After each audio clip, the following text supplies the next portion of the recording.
If you grew up in the US, you probably sometime in high school read Henry David Thoreau's Walden, published in 1854, written about his retreat from the materialism of society to the isolation and supposed self-sufficiency of the woods.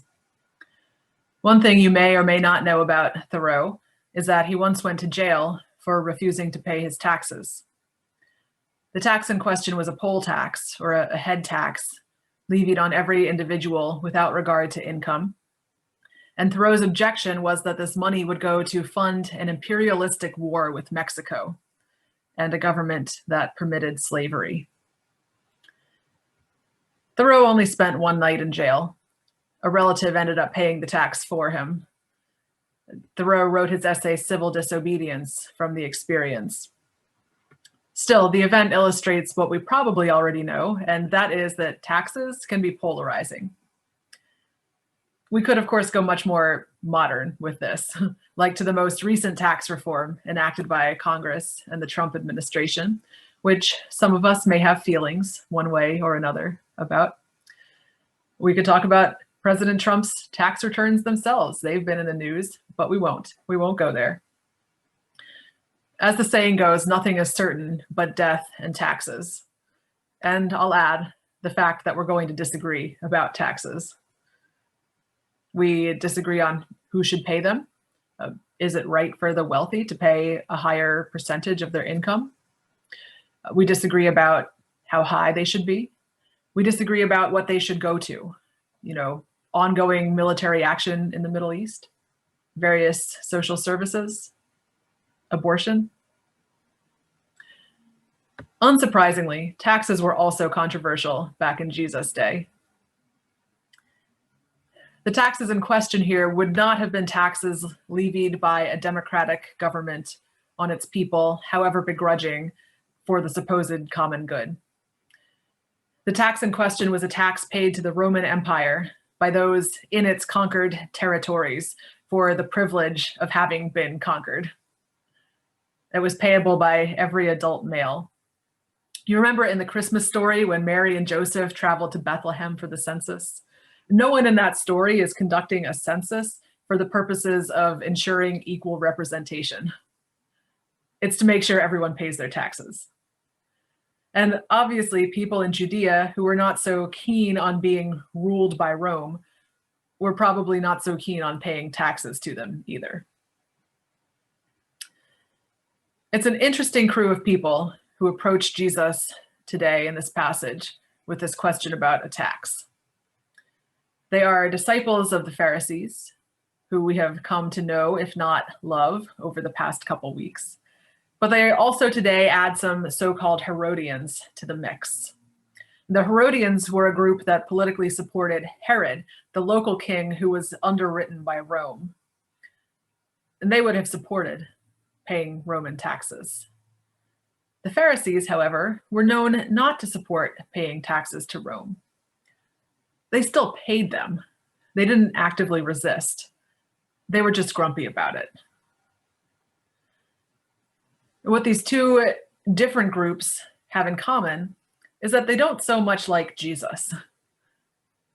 So they come together to try to trap him. They begin by buttering him up. Teacher, we know that you teach the way of God in accordance with the truth. We might imagine Jesus rolling his eyes here. And they continue. So tell us, should we pay taxes to the emperor or not? It's tricky ground. If Jesus says no, he's inciting rebellion. Not paying taxes is tantamount to rebellion, right? Remember the Boston Tea Party? He would give the Roman government reason to arrest him. And the risk is presumably more than a night in the county jail. If he says yes, however, then that's really not going to go over well with the masses of common people who follow him and see him as some sort of resistance leader. Well, the best way to get out of a trap is to answer a question with a question. And so that's what Jesus does. Why are you doing this, you hypocrites? He asks. That's not the main question, though. He says, "Show me the coin you pay the tax with." It's a Roman coin, of course, and they have one at the ready. "Whose face is that on that coin?" he asks. I imagine that this is the point when the Pharisees and the Herodians begin to suspect that they're not going to win here. "The emperors," they say. And Jesus responds then with this famous line, "Then give to the emperor the things that are the emperor's, and to God the things that are God's." You might know this better from the old King James: "Render unto Caesar the things which are Caesar's, and unto God the things which are God's." His opponents have nothing more to say, and they leave, leaving us to grapple with this answer. On the one hand, Jesus seems to say, yes, pay your taxes.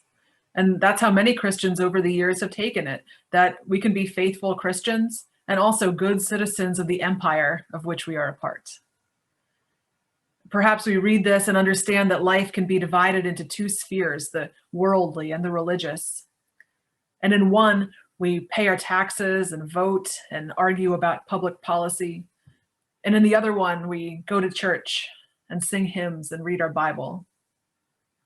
Caesar gets his due, and God gets God's, and everyone is happy.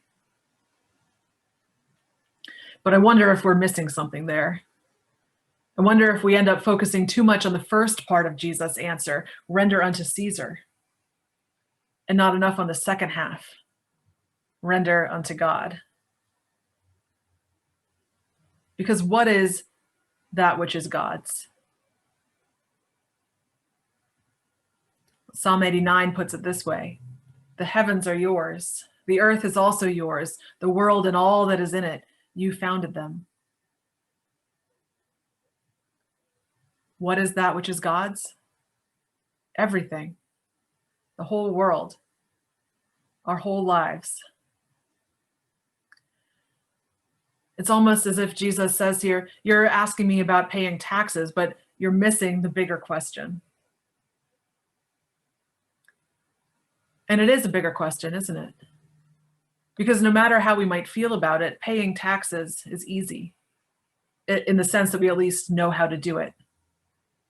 We usually know what Caesar wants from us. But what is that which is God's? It's not enough to just say everything and not have to think about the specifics. Our time belongs to God. Our gifts and our resources belong to God. Our best intentions, our ultimate loyalties belong to God. Our day-to-day actions and insignificant moments, the specifics of our lives, belong to God. And what does it matter to owe Caesar a coin, Jesus wants to know, when we owe God so much more?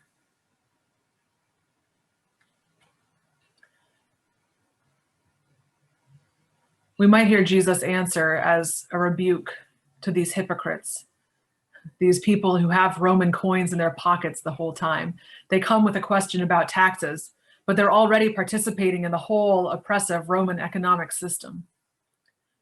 And maybe Jesus' whole point is to show that Caesar has already gotten what he wants from these people. Taxes or no taxes, they're already his. Or maybe we're simply to understand that taxes are not the important question here. We should give Caesar his due. Not in this case because the emperor is good, but because there are simply bigger fish to fry than quibbling about coins that have his face on it in the first place. Maybe the claims of God and the claims of Caesar don't always have to compete. But sometimes they will. The hard part is that if what is God's is everything, then that also includes the things that Caesar claims for himself. Our money, in the end, belongs to God. The way we live life within a certain community or state or nation belongs to God. Our votes and our politics belong to God just as much as our personal lives and our relationships and our Bible study and our prayers. And it's clear when the two halves of Jesus' answer collide, who wins? Not a king who conquers and subjugates, but the very maker of heaven and earth and all that is in them.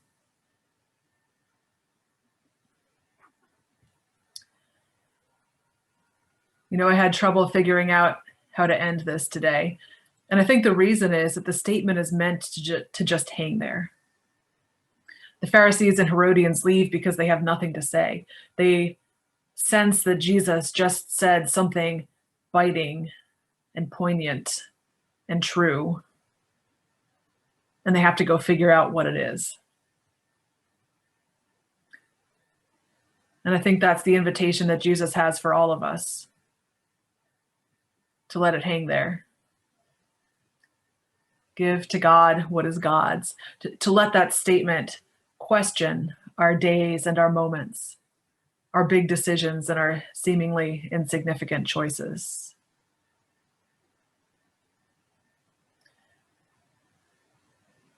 To the one who created the heavens and the earth and all that is in them and all of us, be all honor and glory. Amen.